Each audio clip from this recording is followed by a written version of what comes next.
गुस्सा लेस हो गए आप, कोई कुछ भी करता चला जा रहा है, आपको गुस्सा बोलो आ ही नहीं रहा, तो ये कोई इंसान का बच्चा बोलो नहीं। ऐन मुमकिन है कोई इसकी बीवी को लेकर भाग जाए किसी दिन, गैरत ही खत्म हो गई ना। गुस्सा गैरत होती है तो फिर उससे गुस्सा आता है ना, गैरत ही नहीं है तो वो बेस ही खत्म हो गई गुस्से की, तो गुस्सा भी खत्म हो जाएगा। जब गुस्सा भी खत्म हो जाएगा तो थैंक यू करता रहेगा सारा दिन बैठ के, लोग जुल्म करेंगे इसके ऊपर। तो ये जो बाज लोग कहते हैं ना कि फला आलिम के इतने अच्छे अखलाक पे बयान, एक दिन मैंने उनको गुस्से में देखा था, तो ऐसे बाखलाक लोगों को तो गुस्सा नहीं आना चाहिए। तो भाई अगर वो कोई भी आलिम कोई भी बुजुर्ग, उसका अगर बिल्कुल ही गुस्सा खत्म हो गया तो ये एबनॉर्मेलिटी है, ये नॉर्मल कंडीशन नहीं है। हजरत मौलाना तारिक जमील साहब को लोग अक्सर वो करते हैं कि वो एक वाकया हुआ, गुस्से में डांट रहे थे, उधर देखो बयान में क्या है, अखलाक अखलाक। तो बिल्कुल ही आप किसी को तंग करते रहें और उसको जरा भी कभी भी उसका जरा बराबर भी गुस्सा ना आए। जो गुस्सा एक ऐसी चीज है ना जो इंसान के दिफा का जरिया बनती है, सामने वाले को पता होता है भाई अभी इसका मीटर क्या हो गया, तो ये भी कुव्वत है जो इंसान के फायदे के लिए अल्लाह ने दी है। इससे फायदा क्या होता है, कमजोर ताकतवर हो जाता है इससे। बाज दफा आप अपने से ताकतवर से लड़ नहीं सकते, लेकिन गुस्से में एकदम आपकी एनर्जी बूस्ट करती है, ऐसे जैसे सुट्टा लगा लिया आपने ठीक है ना, बगैर सुट्टे का मजा, एकदम भड़कता है, एकदम हाथ जबड़ा फाड़ के फिर देखते हैं कि मुनासिब था या नहीं था। उस पर मैं भी आ रहा हूं। तो गुस्सा लेस हो जाना, देखो ये मैं इसलिए कह रहा हूं कि बाज लोग बिल्कुल क्या हो गए, पोलाइट, इसके बड़े साइड इफेक्ट सामने आ रहे हैं। घर में बच्चों को अगर ये पता चल जाए हमारे अब्बा के साथ जो मर्जी कर लो, सारा दिन टीवी देखो, ड्रामे देखो, फिल्में देखो, मोबाइल देखो, अब्बा को बिल्कुल भी गुस्सा नहीं आएगा, वो घर तबाही है, अजाबे जान है वो। बेटी को पता चल जाए कि मैं जिससे भी बात करूं घंटों फोन पे लगी रहूं, मेरे अब्बा को बिल्कुल भी गुस्सा नहीं आएगा, तो बच्ची क्या हो जाएगी, बर्बाद। जामे तो रशीद इसकी कोशिश कर रहा है ना, स्कूलिंग सिस्टम उलमा के पास हो ताकि तालीम किस माहौल में दी जाए, यानी एक अच्छे माहौल में हो। एक साहब एतराज करने लगे कि रूहानियत नहीं है, जामे तो रशीद जो स्कूल चला रहे हैं वो रूहानियत नहीं है जो मदरसों में होती है, खानकाहों में जो एक रूहानियत होती है। मैंने कहा भाई खानकाहों में जो रूहानियत है यकीनन बहुत है, लेकिन ये जो लोग खानकाहों में बैठे अल्लाह अल्लाह कर रहे हैं, इनसे पूछो तुम्हारे बच्चे कॉलेजेस में क्या कर रहे हैं, तो ये रूहानियत बस यहीं तक है। आगे जो नस्लें यूनिवर्सिटियों में कॉलेजेस में तबाह हो रही है ना, वो रूहानियत के बिल्कुल अपोजिट। तो जामिया ये कोशिश कर रहा है कि यूनिवर्सिटियों का, इनकी जो खानकाहों में बैठे हुए हैं ना, इनके बच्चों का की हिफाजत करें। तो आप चाह रहे हो कि वो रूहानी माहौल यूनिवर्सिटियों में मिले जो खानकाह में और तबलीग में मिलता है, ऐसा नहीं होगा।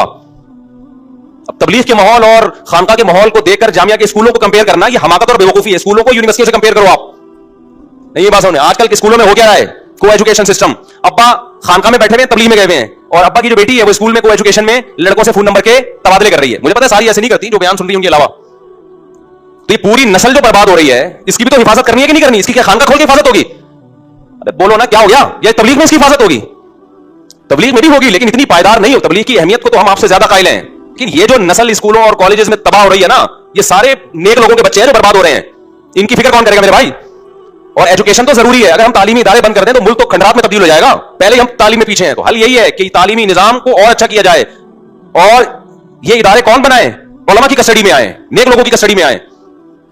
लिबरल लोगों ने, अंग्रेज ने स्कूलों में मेहनत की है, उसे पता है मदारिस में जाने वाला तबका बहुत कम, स्कूलों में जाने वाला तबका बहुत ज्यादा। और आगे हुकूमत की जो लगाम जिन लोगों के हाथ में होती है वो स्कूल से निकलने वाले लोग हैं। ब्यूरोक्रेसी में स्कूल और कॉलेज से, यूनिवर्सिटियों से निकलने वाले लोग हैं, अदलिया में वहां से जाने वाले लोग हैं। तो गोरों ने स्कूलों का जाल बिछा के सोसाइटी को तबाह किया है हमारी। तो आपको भी स्कूलिंग सिस्टम ही को अपने कस्टडी में लेना पड़ेगा, तब आपका मुल्क इन फ्यूचर खैर की तरफ जाएगा। खोपड़ी शरीफ में बात आ रही है कि नहीं आ रही है? टूट पटांग किस्म के एतराज़ात सुनने को मिलते हैं। एक साहब कहने लगे वो जामिया ने यूनिवर्सिटी बनाई, उस दिन एक आंटी आई थी उसका विजिट करने के लिए, वो कोई सुपरवाइजर थी, कोई गवर्नमेंट लेवल पे। तो अब आंटियां भी आ रही हैं उलमा के यहां। मैंने कहा मेरे भाई वो कोई ऑफिसर थी, जब आप कोई यूनिवर्सिटी या कॉलेज रजिस्टर करते हो तो ऑफिसर्स को बुलाना पड़ेगा। उन ऑफिसर्स में आंटी हो या अंटा हो, ये किसी के बस में नहीं है। तो उन्होंने कहा फिर वो आंटी आई थी तो दुपट्टा ही पहना देते। हमने कहा वो बोलेगी तो हमारा बाप है जो हमको दुपट्टे पहना रहा है। वो ऑफिसर है, वो आई वो साइन करने के लिए, उसकी ये शुक्रिया कि वो आके उसने साइन कर दिया। इतनी छोटी सोच है ना हमारे दीनदार। मैं दुपट्टे की अहमियत का मुनकिर नहीं हूं मेरे भाई, लेकिन बेमौका बातें। अभी कॉलेज बनने तो दो, यूनिवर्सिटी बनने तो दो, फिर अपनी स्टूडेंट्स को दुपट्टे पहनाना वो तुम्हारे इख्तियार में होंगी। लड़कों को अलग बिठाना, उनको टोपियां पजामे पहना देना उनको, आप वो मानेंगे आपकी बात? आप अपर लेवल को दुपट्टे पहना रहे हो यार, अपने से आगे निकलने की कोशिश कर रहे हो, वो थोड़ी मानेंगे आपकी बात? नहीं यार मेरे ख्याल बात समझ में ना, खुद कुछ करने दो ना दूसरों को करने दो। तो वही बात है, गैरत का इस्तेमाल कहां करना है कहां नहीं करना, इन तमाम उसूल और आदाब से हम वाकिफ नहीं है। वो कहने लगे नहीं, उसको कहते हैं दुपट्टा पहन के। मैंने कहा वो नहीं पहनती है, वो सारी जिंदगी नहीं पहनी वो अभी, और वो हमारे काम से आ रही है ना, तो वो हमारे कहने से दुपट्टा पहनेगी। और अगर पहनाना भी है तो अमर बिल मारूफ का भी एक तरीका होता है ना। एन मौके पे किसी ऑफिसर को आप ये कहते हैं आप दुपट्टा पहन के, तो अपनी इंसल्ट महसूस करेगी, उसका भी एक तरीका होता है कि भाई किसी और मौके पे कह दिया जाए, लेकिन बात दफा कहा ही नहीं जाता भाई ये अभी इसको डिले करो, ये अपनी जो आगे तलबा होंगे ना उनको कंट्रोल करना। समझता नहीं है ना बात को। तो मैंने कहा यूनिवर्सिटी बनने दो, फिर खवातीन के लिए लड़कियों के लिए अलग यूनिवर्सिटी होगी, लड़कों के लिए अलग होगी। यही बहुत बड़ी फतह होगी कि को एजुकेशन के अजाब से तो जान छूटेगी ना। अभी तो जो माँ बाप उलमा अपनी बच्चियों को यूनिवर्सिटी में पढ़ाना चाह रहे हैं, कोई डॉक्टर बनाना चाह रहा है, उनके पास को एजुकेशन के अलावा कोई ऑप्शन है ही नहीं। वहां यूनिवर्सिटियों में इल्हाद पढ़ाया जा रहा है उनको। प्रोफेसर बाज़ दफा मुल्हिद होते हैं, वो बीच बीच में खुदा के मुनकिर होते हैं। अब्बा तहज्जुद गुजार, हमारे सामने जो केस आ रहे हैं, अब्बा के 4 महीने लगे हुए, साल लगे हुए हैं, और बच्ची वहां क्या सीख रही है? इल्हाद सीख रही है, इंकार कर रही है खुदा का। अब ये दीनदार घरों के वाकयात आ रहे हैं सामने, और वो उसके बॉयफ्रेंड हैं, पता ही नहीं अब्बा को हो क्या रहा है। तो कहां से कहां बात चली गई, ये तो पता नहीं मैं क्या किधर चला था, किधर को निकल लिया। गुस्से पे बात हो रही थी। हाँ, तो गुस्से पे आया था मैं कि बच्ची जो है ना वो फोन पे घंटा घंटा बात करती है। अब्बा को गुस्सा लाने पर क्या है, गवर्नमेंट की तरफ से पाबंदी। एक साहब ने मुझे बताया कि मेरी बच्ची हर वक्त मोबाइल पे लगी रहती थी, हर वक्त। मुझे गुस्सा आया कि जब घर में आता हूं, बड़ों को कोई सलाम होता है, बाप घर में आ रहा है, थोड़ा सा तो चेहरे के एक्सप्रेशन से पता चले ना अब्बा आ रहे हैं घर में, तो थोड़ा सा उनको कुछ पूछ लो। नहीं जी मोबाइल मोबाइल मोबाइल मोबाइल, पता नहीं किससे बात कर रही है, लेने की कोशिश करो तो गुस्सा। लेकिन वो बड़े पोलाइट अब्बा थे, इतनी जल्दी उनको गुस्सा नहीं आया। जब बहुत, हालांकि शुरू में थोड़ा सा बता देना चाहिए था कि मुझे ये पसंद, आदत पड़ने से पहले। जब बहुत ज्यादा हो गया तो फिर एकदम गुस्सा एक थप्पड़ लगा दिया, खींच। क्या लगा दिया? थप्पड़। उसने पुलिस को फोन किया, अब्बा मार्केट से शट। किसी और कंट्री का वाकया, फैमिली पाकिस्तानी थी, लेकिन अब्बा क्या हो गए? जेल। पुलिस आई, अब्बा को उठा के बंद, अब्बा अंदर। जो थोड़ा बहुत गुस्सा अब्बा को आया था आइंदा के लिए, वो भी क्या हो गया? खत्म। उसके बाद अब्बा कुछ दिन बाद बाहर आए, पुलिस बच्ची को उठा के ले गई कि ये माँ बाप इस काबिल नहीं है कि आप इनके पास रहो। और पुलिस फिर उस बच्ची को माँ बाप के खिलाफ 1 हफ्ता वर्गलाती रही है कि तुम्हारे माँ बाप अगर तुमसे सख्ती से बात करें, थप्पड़ तो दूर की बात, हमें बताओ। उधर पीछे माँ बाप रो रहे हैं। मुझे फोन किया, मैंने कहा अब आपको नहीं पता चलेगा किसका वाकया, बहुत पुराना हो गया। पुराने वाकयात होते हैं, जिनका होता है उसको भी पता नहीं होता बात। मेरी बात हो रही है। तो उन्होंने कहा कि ये चल रहा है मार्केट में, हमारी बच्ची हमारे हाथ से गई, दुआ करें खैर वो बच्ची आ गई वापस। तो मैंने कहा कमाओ पैसा, तुम्हें पाकिस्तान में गुर्बत, महंगाई और ये चीजें हैं ना, वहां आपको ना गुर्बत है ना क्या है, बोलो, महंगाई भी नहीं है, साफ सुथरी हवा है। लाइफ को क्या करो? एंजॉय। नहीं आ रही समझ में? लाइफ क्या करो? एंजॉय। क्या ख्याल है भाईजान? हमारा तो जब मीटर घूमता है कुछ भी नहीं करते हम, अल्हम्दुलिल्लाह। यूट्यूब में रिकॉर्ड हो गया तो मसला हो जाता है असल में, बताएंगे थोड़ी। अच्छा खैर, कहां से कहां बात चली गई। तो मैं यस कर रहा था कि बिल्कुल गुस्सा लेस हो गए तो बेगम भी कंट्रोल से बाहर, बच्चे भी कंट्रोल से बाहर। एक लिमिट ऐसी होनी चाहिए जहां घर के सरबराह के बारे में मातहतों को पता हो कि इस लिमिट को क्रॉस किया तो अब्बा के चेहरा आहिस्ता आहिस्ता चेंज होना शुरू होगा। ज्यादा नहीं, एकदम पागलों वाली हरकतें करना शुरू कर दो। वो तो मैं बताऊंगा, ज्यादा गुस्सा गलत है इस शरीयत में, और बात बात पे एकदम कितना गुस्सा है वो हदीस में समझाएंगे, वो मैं उस तरफ आ रहा हूं। अभी तो सिर्फ ये बताना है, बिल्कुल भी गुस्सा लेस अगर आप हो गए 100%, तो ये आपका बेड़ा गर्क। समझ रहे हो कि नहीं समझ रहे? तो ये भी बेतदाली है। दूसरी बेतदाली जो ज्यादातर, हमारे यहां गुस्सा लेस लोग नहीं मिलेंगे आपको, बहुत कम मिलेंगे, लेकिन ये दूसरी बेतदाली है ना, अपनी हैसियत से ज्यादा गुस्सा या बेमौका गुस्सा, ये 2 चीजें मार्केट में ज्यादा हैं। बाप के सामने गुस्सा बेमौका है, मां के सामने गुस्सा बेमौका है, उस्ताजों के सामने गुस्सा बेमौका, उलमा के सामने गुस्सा बेमौका, अपने बड़ों के सामने गुस्सा बेमौका, अपने मुहसिनीन के सामने गुस्सा बेमौका। गलत जगह जैसे पैसा खर्च कर रहे हो ना गुटके पान में, तो बाप के सामने गुस्से का मतलब गलत जगह गुस्से का इजहार हो रहा है। और एतदाल से ज्यादा गुस्सा, यह भी बेतदाली है। एतदाल से ज्यादा गुस्सा का मतलब जैसे आपकी हैसियत कम है और आपने उससे ज्यादा खर्च करना शुरू कर दिया। क्या मतलब? ऐसी जगह गुस्सा कर दिया कि रिप्लाई में अब आपसे अफोर्ड नहीं हो रहा, गुस्से में बंदा मार दिया आपने। ये बेमौका भी है, और जब आप जेल की सलाखों के पीछे जाओगे तो आप बोलोगे यार मैंने गुस्से में क्या कर दिया। ये अपनी ताकत से बढ़ के भी है। लोग आते हैं कत्ल करके, जब जेलों में जाते हैं तो हमारे पास हर तरह का तबका आता है ना, फिर केस चल रहे हैं, उनके जमानत पे बरी हुए, आके रो रहे हैं, मुफ्ती साहब गुस्से में पागल हो गया था और ऐसा जिंदगी अजाब बन गई मेरे लिए। गुस्से में 3-3 तलाकें देते हैं ना लोग बीवी को, उसके बाद क्या होता है हालत उनकी? ये क्या हो गया भाई, छोटे छोटे बच्चे हैं, तो हम उनसे कहते हैं गुस्से में कंट्रोल करना था, कह रहे हैं यार गुस्से में कंट्रोल ही नहीं था। तो ये इसराफ है या नहीं है? माल में इसराफ किया है अपनी औकात से ज्यादा, गुस्से में इसराफ किया है, जितना अफोर्ड कर नहीं सकते थे उतना गुस्सा जारी कर दिया, इकट्ठी तलाकें निकाल दी आपने, अब बाद में बैठ के रो रहा है, बीवी भी गई और बच्चे भी गए। ये गुस्से में इसराफ है। समझ में नहीं आ रही बात? नाजायज तजावुजात होती है ना, हुकूमत लिखा होता है नाजायज तजावुजात, बिल्डोजर फेर के हुकूमत गिरा देती है उनको, तो गुस्से में भी नाजायज तजावुजात होती हैं। आप घर में आ रहे हो, ये तो बहुत लोगों में देखा है, बेल बजा रहे हैं, दरवाजा खुलने में ताखीर, वहीं गेट पे चीखना शुरू कर देंगे, खोलो दरवाजा, क्यों पागल मैं घंटे से खड़ा हूं। अबे क्यों बता रहा है कि मैं गधा हूं? क्यों बता रहा है? हमें पहले से पता है आपके बारे में, रिपोर्ट क्यों पेश कर रहे हैं अपने गधे होने की?